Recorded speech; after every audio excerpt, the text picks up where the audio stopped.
Hey guys, আসসালামু আলাইকুম। অনেকদিন পরে আসলাম গাইস।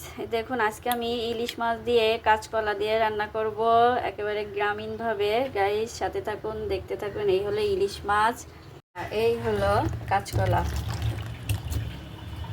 গাইস, এই দেখুন, পেঁয়াজ, ঝাল আর লবণ দিয়ে আমি এই দিস্তা দিয়ে থেতো করে নেব এভাবে। গাইস, এই দেখুন, আমার থেতো করা হয়ে গেছে। এখন আমি এটা দিয়ে রান্না করব। গাইস, এই হলো তেল দিয়ে দিচ্ছি। এই হলো মশলা, আর এইখান থেকে আমি নেব জিরা আর একটু আদা। এইখানে এই গাইস, এই হলো মশলাটা আমি ঢেলে দিলাম।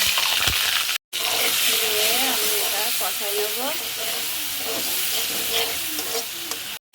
এখানে কিন্তু আমি বেশি মশলা দিইনি, অল্প শুধু পেঁয়াজ আর ঝাল, হালকা অল্প একটু 2-4 কোয়া রসুন আর জিরে বাটা, লবণ হলুদ দিয়ে অল্প একটু পানি দিয়ে বসিয়ে নেব। অল্প কষানো হয়ে গেলে তখন আমি মাছগুলো ঢেলে দেব।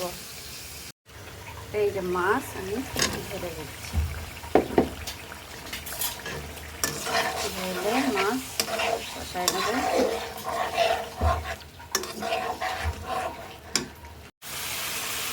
অল্প একটু পানি দেবো, দিয়ে মাছটা কষাই নেব।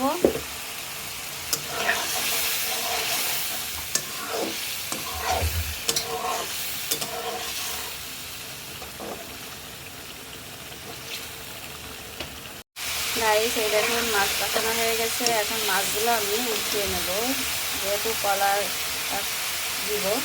এই হলো মাছ দিয়ে চলতেছে।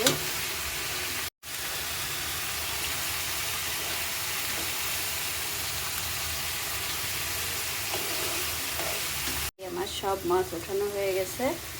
এখন আমি এই দেখুন, সব মাছ উঠানো হয়ে গেছে। এখন আমি এই যে কলা, এই কলাগুলো দিয়ে দেবো। দিয়ে কলাটা কষায় নেব। কাঁচকলা দিয়ে ইলিশ মাছ দিয়ে খেতে ভারী মজা। সবাই হয়তো খায় না, কিন্তু আমরা খাই। আপনারা কমেন্ট করে জানাবেন কেমন হয় কাঁচকলা দিয়ে ইলিশ মাছ দিয়ে খেতে। মাছ আর কষাবো না, এখন আমি এইটা কষিয়ে নেব।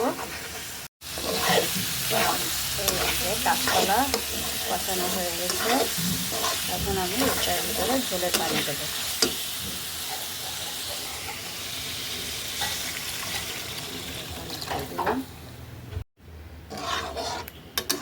দিয়ে নাড়াচাড়া দিয়ে নেব। দিয়ে আমি এটা ঢেকে দেব। এই উতলাই গেছে। এখন আমি মাছগুলো ঢেলে দেব। দেখুন কি পরিমাণ উতলাইছে। এই মাছগুলো আমি ঢেলে দেব, দিয়ে নাড়াচাড়া দিয়ে নেব। দিয়ে আমি আবার ঢেকে দেব।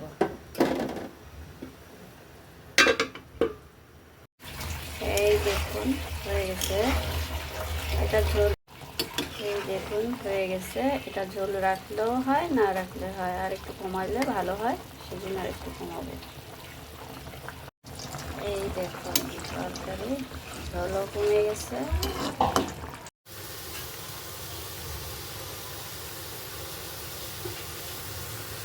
গাইস, এই হলো আমার তরকারি হয়ে গেছে। এখন আমি এটা নামাবো। এই হলো তরকারি, নামিয়ে নিলাম।